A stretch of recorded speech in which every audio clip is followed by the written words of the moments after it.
Bonjour à tous, et bienvenue pour cette nouvelle vidéo. Au programme du jour, on va revenir sur la victoire éclatante du Barça hier à domicile face à Valladolid 7-0, match comptant pour la 4e journée de la Liga.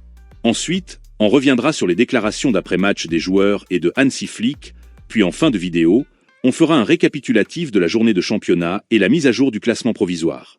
N'hésitez pas à liker ou à disliker la vidéo pour me soutenir, et à vous abonner à la chaîne si ce n'est pas encore le cas.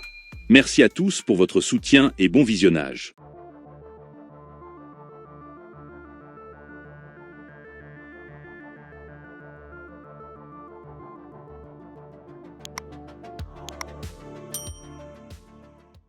Ce vendredi au stade olympique de Montjuïc se disputait le 4e match de la saison face au Real Valladolid, match qui s'est soldé par une démonstration de force des Catalans 7-0.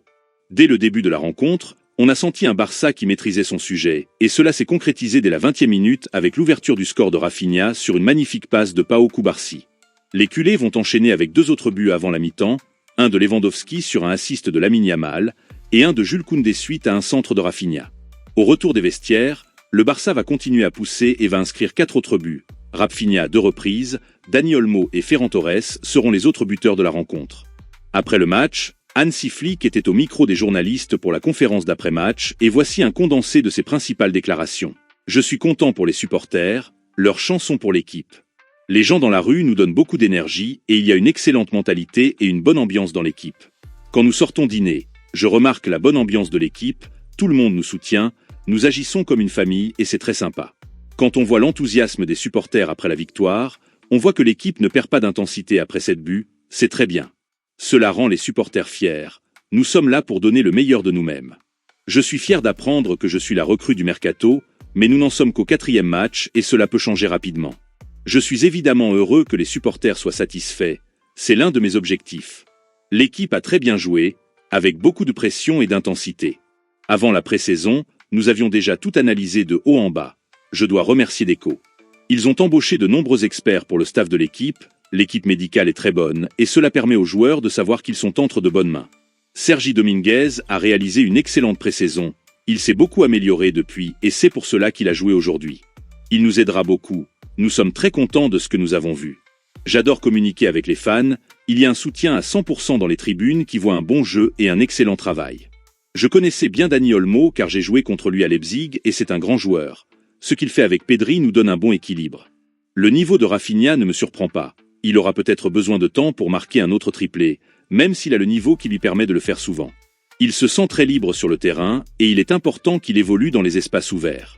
Je ne peux pas répondre à la question de savoir si je vais obtenir la meilleure version de Rafinha, mais je pense honnêtement qu'il lui a fallu trop de temps pour marquer un triplé, il a la qualité pour le faire. La performance est spectaculaire et je pense qu'il se sent plus libre sur le terrain. Fin de la conférence de presse. Homme du match lors de cette rencontre, Rafinha s'est également exprimé en zone mixte et voici son ressenti à la sortie de son énorme match. Aujourd'hui, c'est un de mes meilleurs matchs, je vais essayer d'en faire plus, c'est le premier triplé de ma carrière. Physiquement, je me sens très bien et je travaille dur.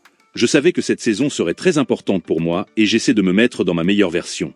L'important c'est que nous n'ayons pas souffert. Je pense que tout le vestiaire est content du travail que nous faisons. Nous avions le défi de gagner tous les matchs avant la trêve internationale, et nous l'avons fait. Dans les autres matchs de la journée de samedi, l'Atlético de Madrid s'impose 1-0 sur la pelouse de l'Athletic Bilbao, l'Espagnol de Barcelone s'impose 2-1 sur sa pelouse face au Rayo Vallecano. Leganés perd 1-0 à domicile face à Majorque, et Villarreal et Valence se neutralisent 1 but partout sur la pelouse de Valence. Au classement provisoire, le Barça poursuit sa marche en avant à la tête de la Liga avec 12 points sur 12, suivi par l'Atlético de Madrid et Villarreal avec 8 points chacun. Le Real Madrid reste 5e au classement avec 5 points mais avec un match en moins. Au classement des buteurs, Lewandowski ajoute un but à son compteur et compte maintenant 4 buts en tête du classement. Rafinha fait son apparition à la 2e place grâce à son triplé lors du match d'hier, suivi par plusieurs joueurs à 2 buts dont Arnaud Danjuma, Ayos Pérez et Dani Olmo. Au classement des passeurs, Lamine Yamal caracole seul en tête avec 4 passes décisives dont 2 lors de la rencontre d'hier, suivi de plusieurs joueurs à 2 passes dont Antoine Griezmann et Rafinha. Le Barça part donc en trêve internationale avec le plein de confiance, et à la fin de celle-ci, l'équipe pourra de nouveau compter sur les retours de Ansu Fati remis de sa blessure, ainsi que Frenkie de Jong. On se retrouve demain pour le résumé complet de cette 4e journée de championnat. Faites-moi savoir en commentaire si vous voulez qu'on parle d'autres championnats et si oui lesquels. Merci pour votre soutien et à demain pour une nouvelle vidéo.